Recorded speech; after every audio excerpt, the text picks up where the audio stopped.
Welcome Home, a podcast for veterans, about veterans by veterans, is a project of Willing Warriors and the Warrior Retreat at Bull Run. Good morning.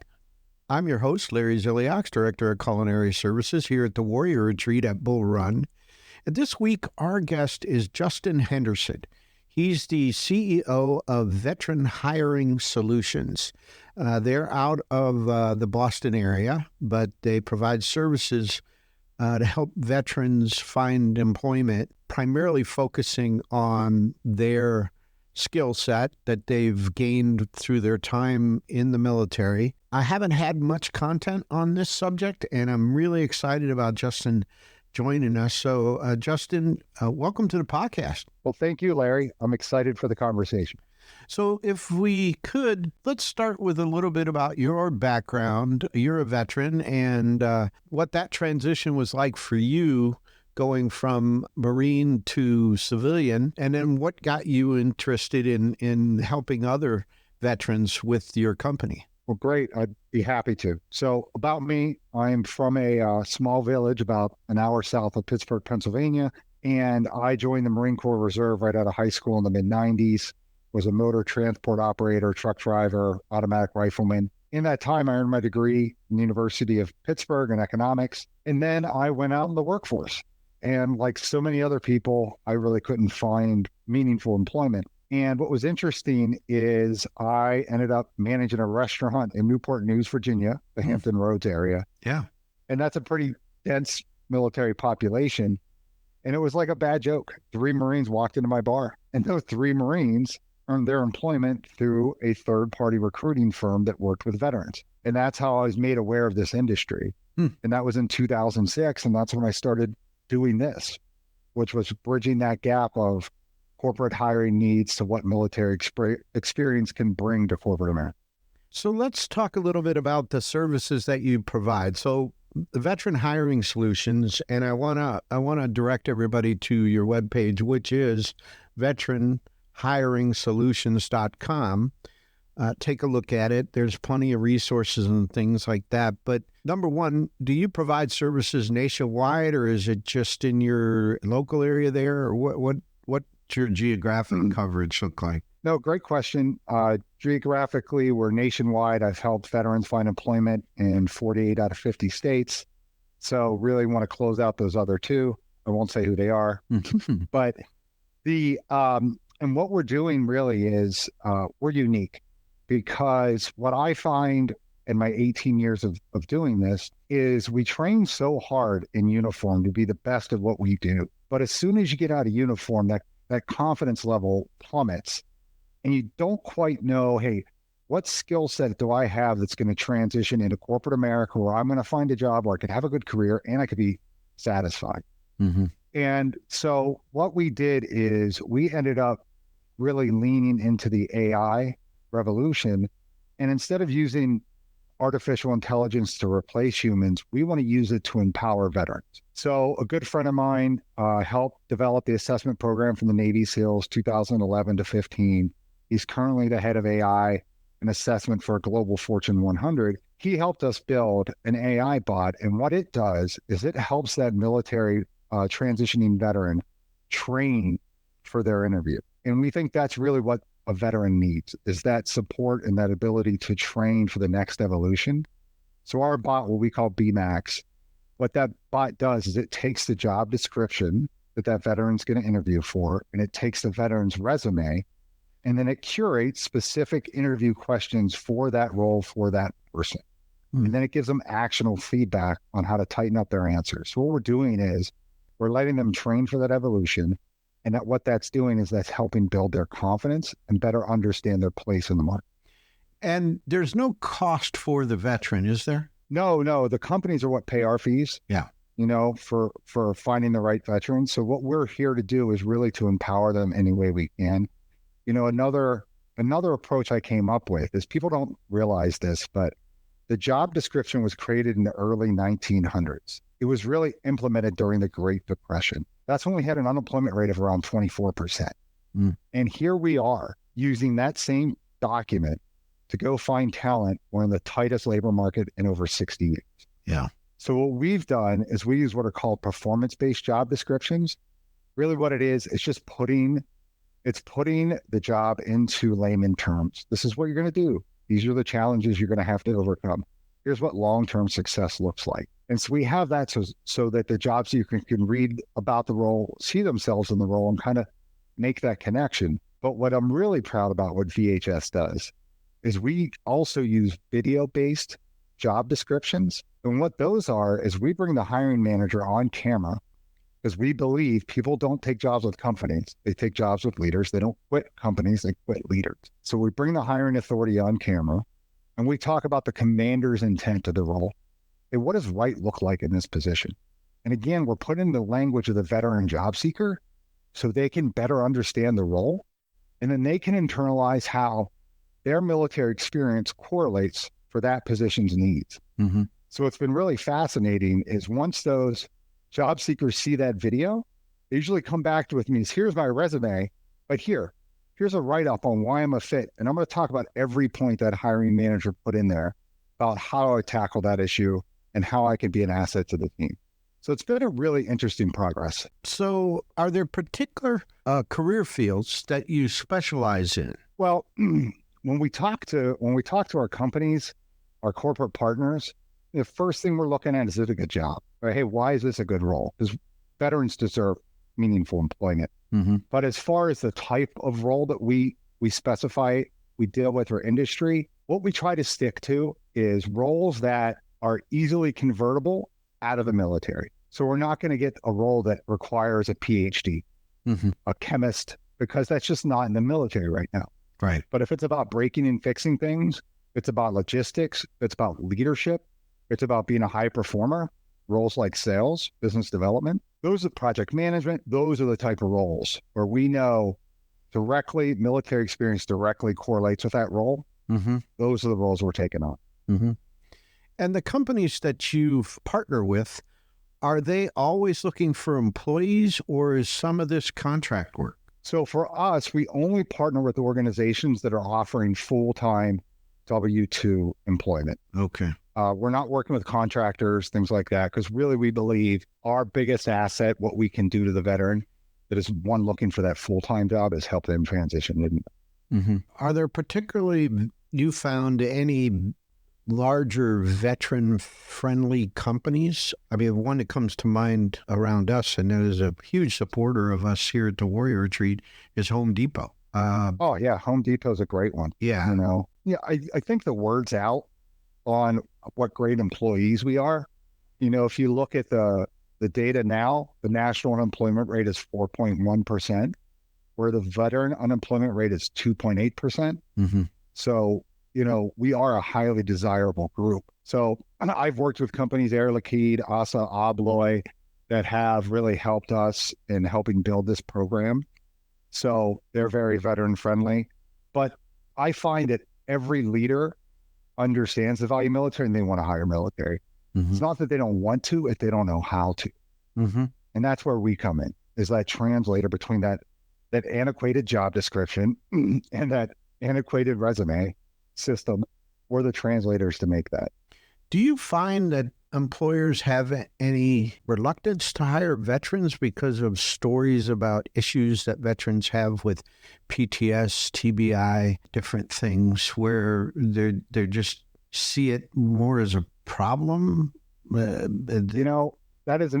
a great question, because it is a concern at some points in time. I think the larger the conflict we're in, the more that question comes up or that discussion happens, because the news media is focusing on that, mm-hmm. because it's occurring more often. But when we're not in these high-level conflicts, that does not come up nearly as much. Right. Like, I don't hear it at all anymore. Oh, good. Okay. Say I'm an active duty service member. I've been in for 18 years, and I've decided 20 years I'm getting out, getting my pension, and I'm getting out. So at what point before I transition should I be really looking into what I need to do to make that transition smoothly? So Yeah. Should Great I, question. should I be trying to take courses on the government's dime? Should I be trying to get certifications in computer work or certain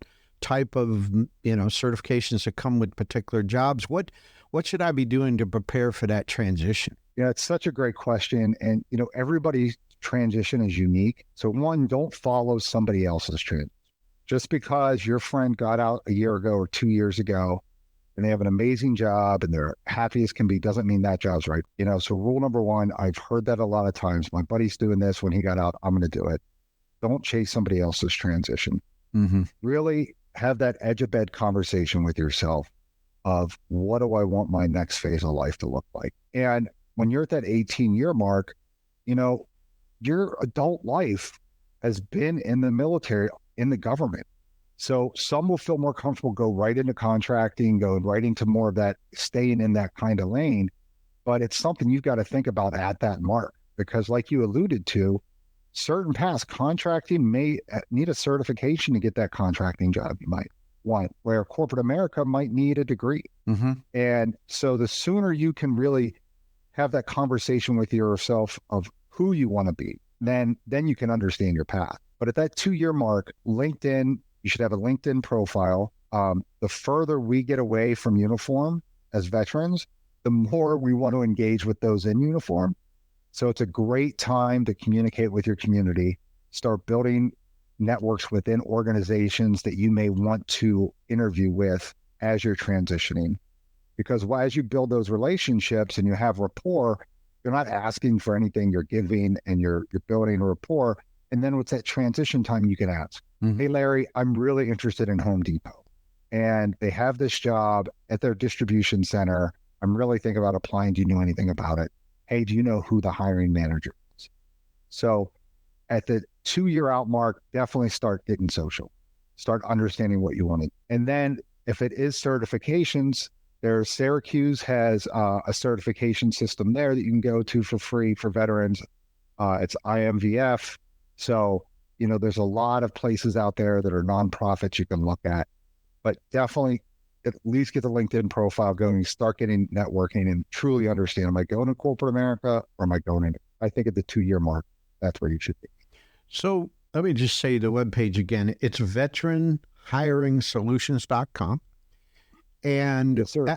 At what point should that service member be going to your webpage and filling out the form as a job seeker, and then, taking the BMAX interview coach, that kind of thing to get ready? Yeah, we want to be an asset to anybody that needs us. So, feel free. Hey, you're 2 years out. Hey, the internet remembers. Go ahead and fill out the profile, put your information in there. We'll have a conversation with you and we'll put it in the system to reach out to you in 6 months and check in. And as you get closer, have more frequent conversations. And, if you're on the market now, it's we are a 6-month young company that is growing quickly.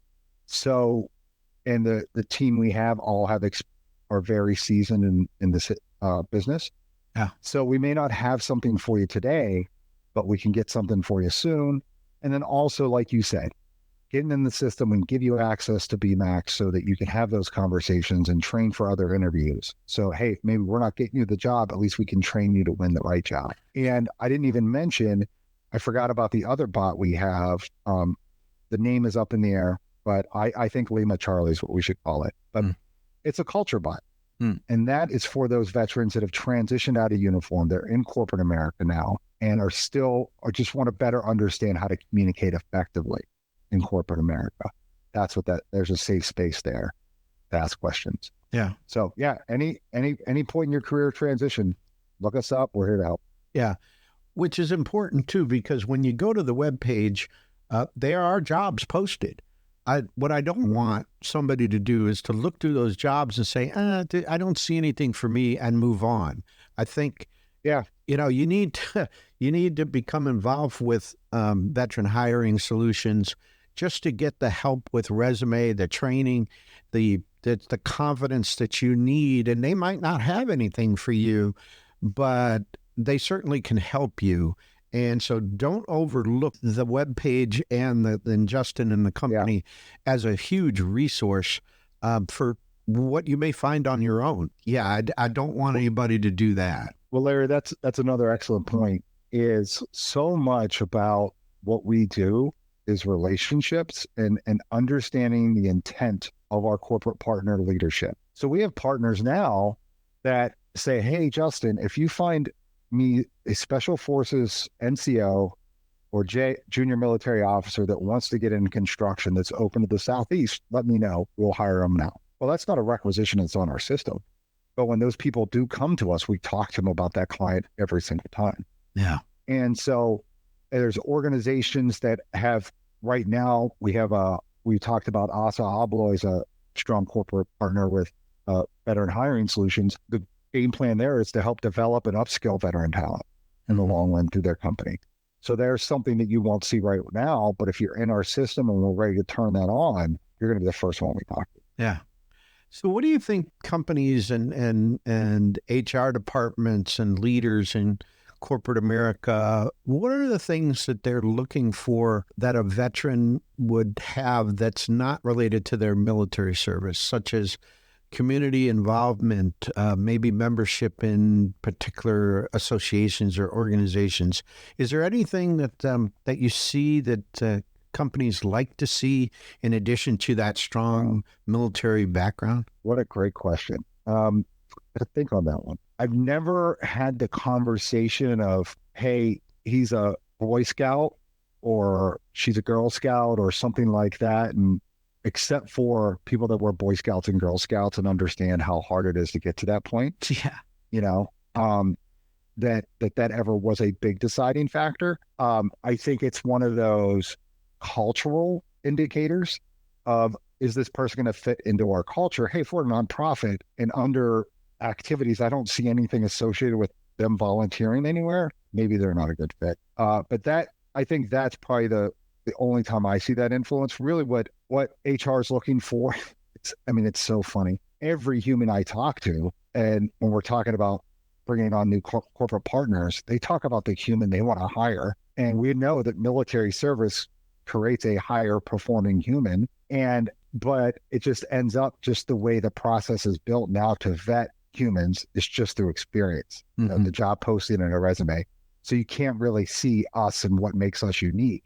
And that's why, again, we do the video job description is to bring that kind of experience to life. Yeah. Yeah, but that's a great question. I'm going to think about that some more and get back.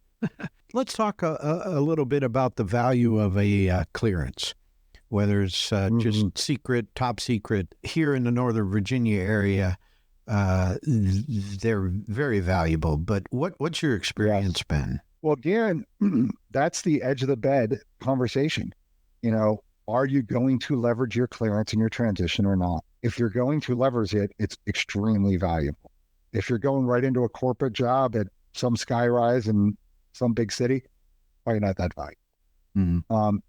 I see those partners like Northrop Grumman that I used to help. They have a site right there attached to BWI Airport where they hired people like crazy there. And if you had that security clearance, you got guaranteed an interview. I mean, that got you in the front door. Yeah. So if it's something that, especially you're right, if you get those higher, harder to earn clearances, they're more valuable. If you're going into, Boeing or where you're building the planes or something like that, I know those clearances come into play too, or contracting overseas. Yeah. It just really comes down to if you want to leverage it, you should know that at that 2-year mark, and plan accordingly. Yeah. And you also have to look for residing in areas of the country where it's more valuable. So, you may have ideas of, I want to retire and live in small town Kansas, but I'd like to really leverage my clearance, and you're not going to be able to do it in small town Kansas. You're going to have to come, to West Coast or the East Coast primarily. Well, and I'll tell you something else. You said it, and I just want to bring this up. You want to find a job before the house. You mentioned I want to live in small town Kansas. Yeah. I've had so many people, hey, I'm getting out, I'm moving to this town, I bought this house, now I'm going to find a job. And it's so much harder to find the job than the house, Yeah. And you spend so much more time awake at the job than in the house. Yeah. So, if you're that person getting out and you're saying, no, I'm buying this house, just know you're limiting your career opportunities exponentially. Yeah. How much of the job availability that you see in the market today is remote? Yeah, that's going down. And again, you can't fix an airplane remotely. Yeah. You can't work in a manufacturing plant remotely. So that number is going down. I think we're under 30% again. I haven't looked at it in a couple months. So it really comes down to what type of role you want. And also somebody who's been working remotely since 2018. My wife has been remote since 2007, before it was cool. It has its own challenges. Yeah. As a father, it's amazing. As a husband, it's amazing. As an individual, it can get nerve-wracking because you don't have the socialization as you did and all. Mm-hmm. So there are perks, but again, really sit down and have a long conversation with yourself about if that's the right thing for you. So you have started to explore and really put to good use AI.